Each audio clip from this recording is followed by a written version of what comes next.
Sa ngayon po, kilala po ang Luciana bilang bayan na gumagawa ng mga bayong, mga basket, mga lalagyan, banig, nagawa sa pandan.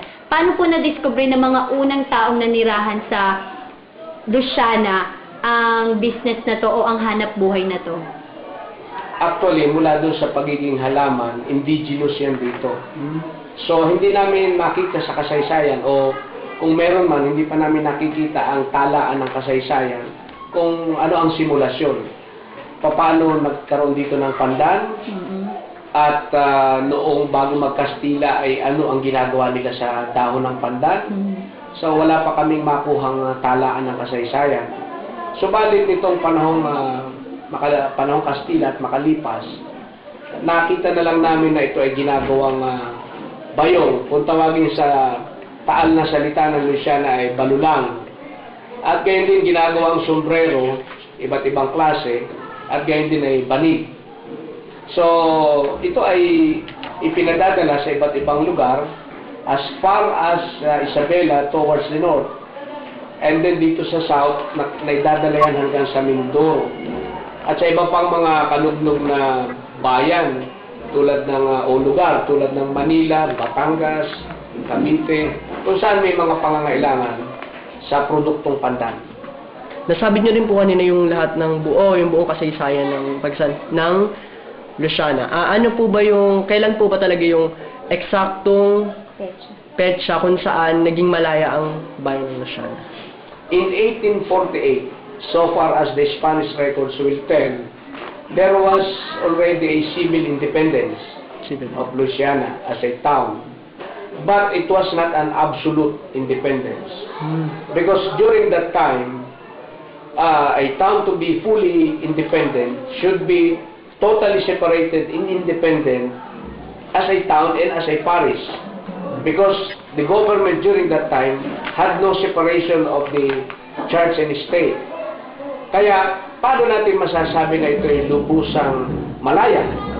Dapat ay meron ng pamunuang nanunungkulang pambayan, merong nanunungkulan sa pansimbahan, tulad ng kura paroko, dapat ay merong eskwela, which they call Eskwela de Primera Enseñanza, dapat ay ang kanyang mga kalsada ay naaayon sa kautusan ng hari ng Espanya, especially King Carlos III of Spain, under Article 83 of the Ordinanzas de Gobierno, na ang kalsada dapat isaayos na grid pattern. Oo, isa yun. Dapat mayroong paglilikom ng mga tributos. In local language now, they call it tax. But tributo is not a tax in the normal sense natin ngayon, kundi it was a tribute to the king of Spain, being the Filipino being vassals of the king of Spain. So yun ang mga pangunahing requirement. Munisipyo na may nanunungkulan, parokya na may kura paroko, paaralan na Eskwela de Primera Enseñanza, paglilikom ng buwis, at dapat ang kalsada ay grid pattern at nakaayos ang mga bahay sa paligid noon at mayroong plaza. Maraming salamat po sa panayam na ibinigay niyo. Marami po kaming nalaman po sa bayan ng Luciana, kung saan po siya nagmula. Maraming salamat po. Maraming salamat Thank you. po.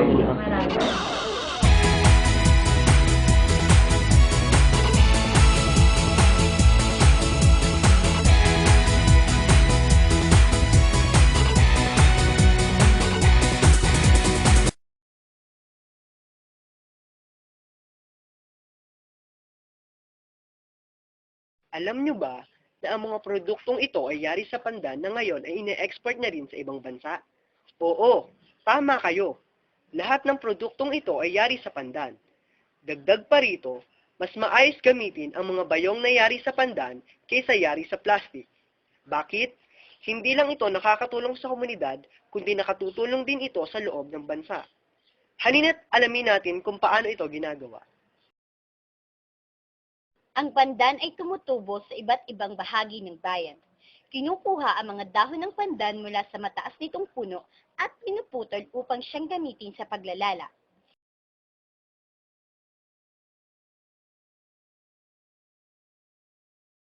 Dahil sa malapad nitong dahon, hinahati ito sa dalawa. Di tulad ng ordinaryong pandang alam natin, ang uring ito ay may tinik kung kaya't kinakailangan itong tanggalin para sa mas madaling proseso.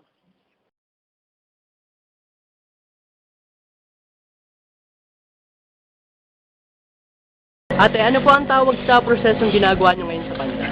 Paglilinas, ginagamitan ito ng agpang at saka kampit na matal. Ano yung kutsilyong matalim? Hindi ari dito ang ano ay.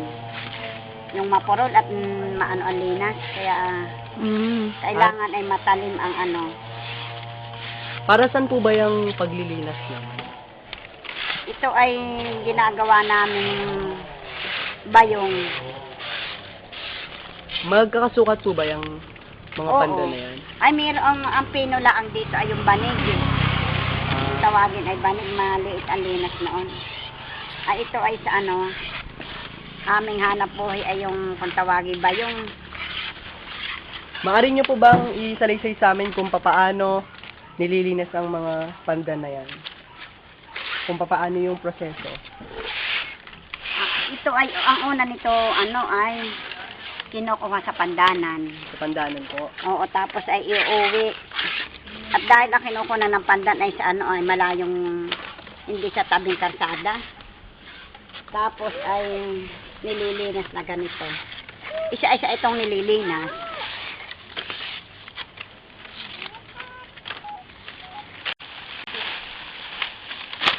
Ate, ano pong ginagawa nyong proseso ngayon sa pandan na yan? Ito, binibilad. Binibilad po. Binibilad. Tapos po, Tapos iilugin. iiluhin na po. Ready na po yan para sa paglalala? Pagkailo, Tapos sa ilo po. Pagkailo pa po, ano pa po yan, ipapatuyuin. oo, pato ko yung... Mga ilan pong, gaano po katagal pinapatuyo ang pandan? Ito, pwede na ito. Isisilo na, mamaya, pwede nang ilugin. Sa tingin po, gaano po katagal yung oras? Pagkatapos po na pandan and then ililinas, Oo, matagal.